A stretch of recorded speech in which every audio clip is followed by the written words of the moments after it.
Bonjour, de retour au CES à Las Vegas. Alors, une tendance forte du CES, a priori, c'est l'intelligence artificielle. Et l'intelligence artificielle, eh bien, on la retrouve partout, à toutes les sauces. Donc l'intelligence artificielle, c'est celle qui vous rend moins intelligent, j'ai envie de dire, parce qu'elle fait les choses à votre place. Ça serait peut-être une façon un petit peu bête et méchante de voir les choses.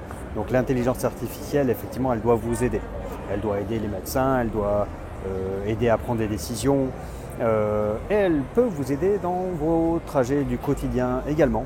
Et c'est là qu'on va la retrouver dans des objets, pour le coup, assez insolites. En voilà un. L'intelligence artificielle, on la retrouve dans des vélos. C'est un vélo connecté qui va utiliser Alexa. Alexa, c'est l'assistant IA, intelligence artificielle d'Amazon. Vous savez, Amazon, ils ont des petits... et alors, c'est un spécialiste de l'informatique. Amazon, ils vendent des livres, mais maintenant, c'est un très gros pourvoyeur de solutions web et de solutions logicielles, et notamment d'intelligence artificielle avec une base de données, de collecte de données qui est absolument gigantesque. Et ils font des petits modules que vous mettez chez vous et que vous pouvez interroger. Alors vous pouvez lui demander la météo, mais vous pouvez lui demander des choses aussi beaucoup plus complexes. Vous pouvez lui demander de passer une commande pour vous sur Internet d'un livre ou de n'importe quoi.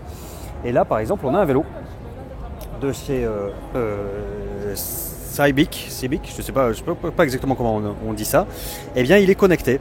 Alors dessus, on retrouve une interface et puis quelques boutons pour la lumière, etc.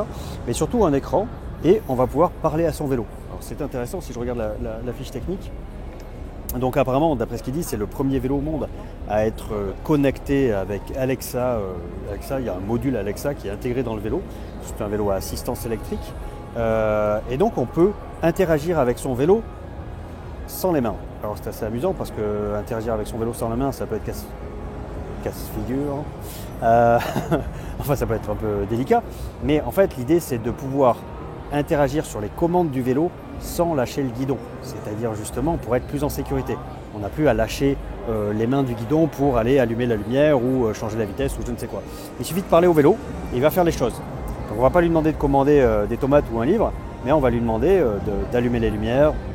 On va lui demander quelle est notre position GPS. On peut même lui demander, par exemple, quel est le chemin pour aller à une adresse particulière, et le vélo va vous dire, ah ben voilà, là tu vas tout droit, puis à droite et à gauche, et tout ça sans les mains, juste par l'interaction de la voix. Et c'est grâce à Amazon Alexa, l'intelligence artificielle, même à bord des vélos. A plus tard.